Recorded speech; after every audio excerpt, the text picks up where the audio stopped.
Hello everyone, welcome to my channel Tanvi agrochemicals.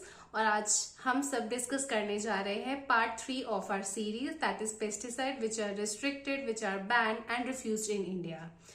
पिछले दो series में हमने दो टाइप के पेस्टिसाइड्स किए थे। सबसे पहली सीरीज में हमने जिनकी registration which is actually restricted, हमने उनकी बात की थी। सेकंड जो बैन है उसके अंदर 4 कैटेगरीज है, उनकी बात की थी। और लास्ट में हम वो उन पेस्टिसाइड्स की बात करने जा रहे हैं जिन पे रिस्ट्रिक्शंस हैं। ओके, अब रिस्ट्रिक्शंस का मीनिंग क्या है? रिस्ट्रिक्शंस का मीनिंग ये है कि गवर्नमेंट ने कुछ ऐसे पेस्टिसाइड्स की कैटेगरीज को भी देखा है जो एक पर्टिकुलर कंडीशन के लिए यूज करने तो जरूरी हैं, लेकिन अगर वो पब्लिक को दे दिए जाएंगे यूज करने के लिए, then it will be harmful because it has been observe, ये ऑब्जर्व किया गया है कि when the people are using it, right, वो उसे बिना प्रिकॉशंस लिए या बिना उसकी जितनी डोजेज रिक्वायर्ड है उससे ज्यादा यूज कर देते हैं। तो इसके लिए इन पेस्टिसाइड्स पे रिस्ट्रिक्शंस लगाने की बहुत जरूरत पड़ती है।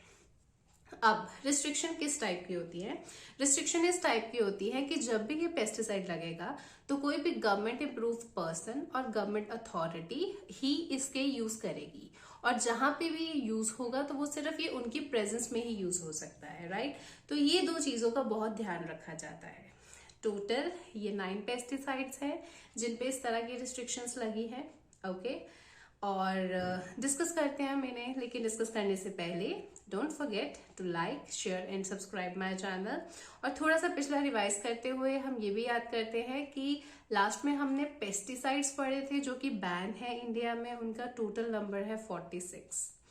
अब ये इंफॉर्मेशन गवर्नमेंट ऑफ इंडिया की तरफ से आ चुकी है, और इसके लिए जो लिस्ट रिलीज होगी वो 1 जून 2023 को रिलीज हुई थी, और हम उसे डिस्कस कर रहे हैं। And every year it has been updated अगर कोई अपडेशन हो।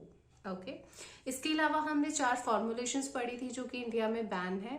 ओके, कुछ ऐसे पेस्टिसाइड्स जिन्हें सिर्फ मैन्युफैक्चर करने की इजाजत दी गई है ताकि हम उसे एक्सपोर्ट कर सके, लेकिन हम उनका यूज रिस्ट्रिक्टेड है और इम्पोर्ट रिस्ट्रिक्टेड है। ऐसे 5 पेस्टिसाइड्स थे।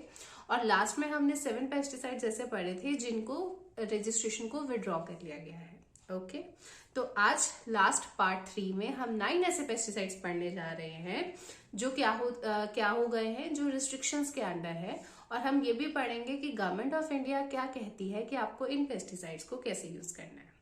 ओके, एंड थैंक यू उन सबका जो कि मेरे वीडियोस पे कमेंट करते हैं। और अगर किसी की भी कोई क्वेरी है, I would love to solve that query. And कोई भी डिस्कशन का पार्ट है किसी भी टॉपिक को लेके, तो मैं चैनल पे जरूर डिस्कस करना चाहूंगी। सो लेट्स, तो चलिए स्टार्ट करते हैं। Restricted pesticide for use in the country. तो सबसे पहला पेस्टिसाइड है इसमें एल्यूमिनियम फॉस्फाइड।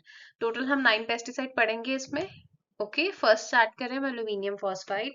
और इसकी रिस्ट्रिक्शंस में गवर्नमेंट ने ये कहा है कि जो एल्यूमिनियम फॉस्फाइड के पेस्ट कंट्रोल ऑपरेशंस हैं वो या तो गवर्नमेंट करेगी, या फिर गवर्नमेंट की अंडरटेकिंग में हुए होंगे, या फिर गवर्नमेंट की ऑर्गेनाइजेशंस ही सिर्फ करेंगी, या फिर पेस्ट कंट्रोल ऑपरेटर्स जो कि मतलब पेस्ट कंट्रोल ऑपरेटर्स, और वो भी गवर्नमेंट के एक्सपर्ट्स के सुपरविजन में।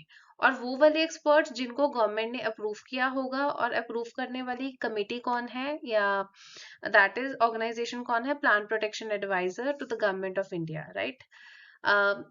ये जो रिस्ट्रिक्शंस हैं वो एल्यूमिनियम फॉस्फाइड पे हैं, ठीक है। अब अगर सपोज आप ये कहें कि एल्यूमिनियम फॉस्फाइड की 15% वाली फॉर्मुलेशन, ठीक है, जिसमें 12 ग्राम की टैबलेट बनती है, और एल्यूमिनियम फॉस्फाइड की 6% वाली टैबलेट, ये बिल्कुल ही बैंड है। बिल्कुल ही इसको आप नहीं यूज कर सकते इवन गवर्नमेंट की प्रेजेंस में भी। नीचे स्पेशली ये नोट दिया गया है कि जो प्रोडक्शन है, मार्केटिंग है and the use of the aluminium phosphide tubes pack जिनकी कैपेसिटी 10 और 20 टैबलेट्स की है with 3 gram each are banned, they are completely banned. तो एक बार दोबारा से रीड करते हैं। The pest control operators with the aluminium phosphides may be undertaken only by the government undertakings, government organizations, pest control operators under the strict supervision of the government experts, or experts whose expertise is approved by the plant protection advisor to the government of India, except aluminium phosphide 15%, 12 gram tablet and aluminium phosphide 6% tablet. और इसके अलावा the production, marketing and the use of the aluminium phosphide tubes packs with the capacity of the 10 and 20 tablet of 3 gram each are banned. Okay. Second जो pesticide है वो है captafol. Captafol, the use of the captafol as foliar spray is banned. Foliar spray का use captafol का बिल्कुल ही ban है. इसे seed dresser के तौर पे यूज किया जा सकता है. ठीक है. The manufacture of the captafol 80% powder for dry seed treatment is banned for use in country except manufacture for export. वो बोल रहे हैं जो 80% वाली फॉर्मुलेशन है कैप्टाफॉल पाउडर की, जो कि हम सीड ड्रेसिंग के लिए यूज करते हैं या सीड ट्रीटमेंट के लिए यूज करते हैं, वो बिल्कुल ही बैन है. लेकिन मैन्युफैक्चर होती है, क्यों मैन्युफैक्चर होती है? एक्सपोर्ट होने के लिए. नेक्स्ट बात करते हैं साइपरमेथ्रिन. साइपरमेथ्रिन एक पायरेथ्रॉइड है. Cypermethrin 3% smoke generator. सिर्फ ये यूज हो सकता है through the pest control operators. ठीक है. And not to be use by the general public. Public नहीं यूज करेगी. 3% वाला जो स्मोक जनरेटर है वो सिर्फ पेस्ट कंट्रोल वाले जो बंदे हैं वही करेंगे use. Next is dazomet. Dazomet को टी पे यूज करना बिल्कुल ही बैंड है. नहीं यूज कर सकते आप टी पे डेजोमेट को. Next is DDT, dichloro diphenyl trichloroethane. जो डीडीटी, अब सबसे पहले हम पढ़ लेते हैं कि गवर्नमेंट ने एज इट इज क्या लिखा है अपने नोटिफिकेशन में, फिर इसे समझेंगे. The use of the DDT for the domestic public health program is restricted up to 10,000 metric tons per annum. एक साल में इतना ही यूज कर सकते हैं, except in the case of any major outbreak of epidemic, right? Mensis Hindustan Insecticide Limited, the sole manufacturer of DDT in the country. They may manufacture DDT for export to other countries for use in the vector control.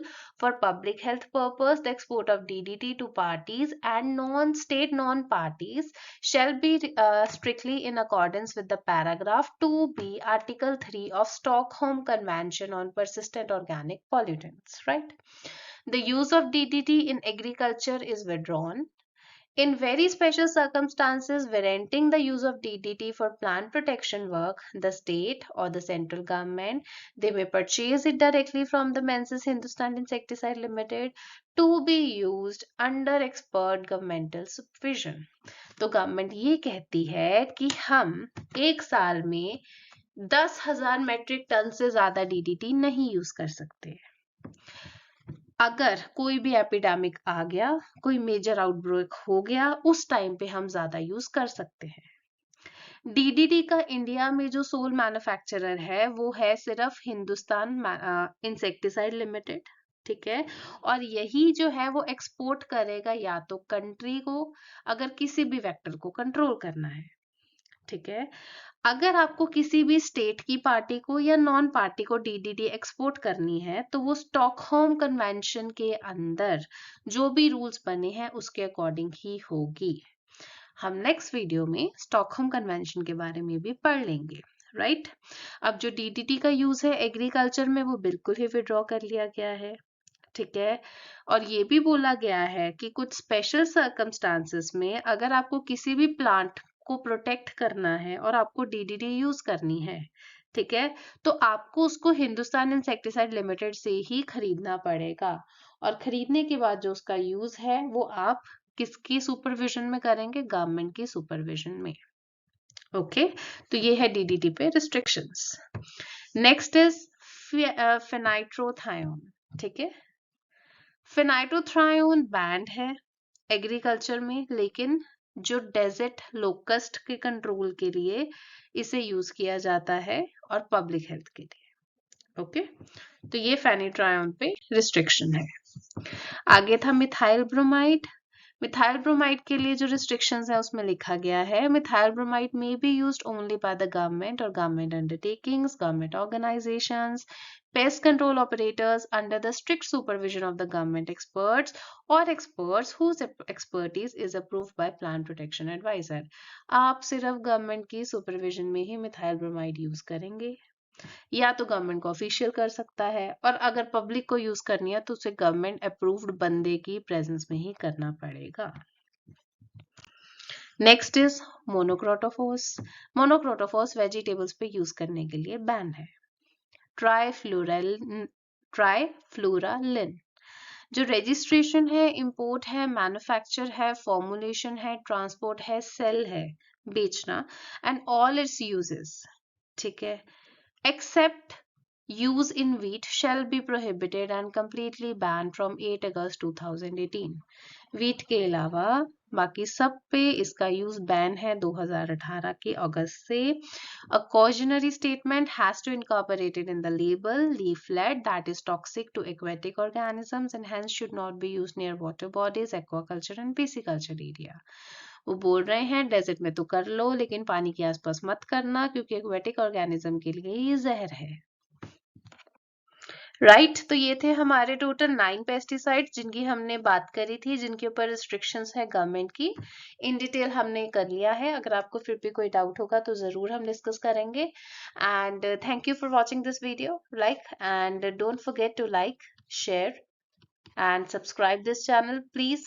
मेरी काफी मेहनत मैं कर रही हूँ इस channel पे आप सबको इतना सब्जेक्ट स्पेसिफिक कंटेंट देने के लिए. तो प्लीज इसे प्लीज शेयर कीजिएगा अपने फ्रेंड्स के साथ, फैमिली के साथ, या जो भी पर्सन जिसे पेस्टिसाइड से रिलेटेड रिक्वायरमेंट है, कोई भी पर्सन जो एंटो का है, हर्बिसाइड्स पे काम कर रहा है, and the one in pathology, उन सबके लिए ये बहुत ज्यादा इंपॉर्टेंट वीडियोस हैं. एंड समवन जिसे कुछ इंपोर्ट करवाना है, कोई प्रोडक्शन करवानी है, उन सबके लिए वीडियोस बहुत अच्छे हैं. Right so I hope to have a good stimulus from all of you. आप सबका रिस्पॉन्स बहुत अच्छा रहे इन वीडियोस के लिए. सो थैंक यू एंड आपको नेक्स्ट वीडियो में जरूर मिलेंगे.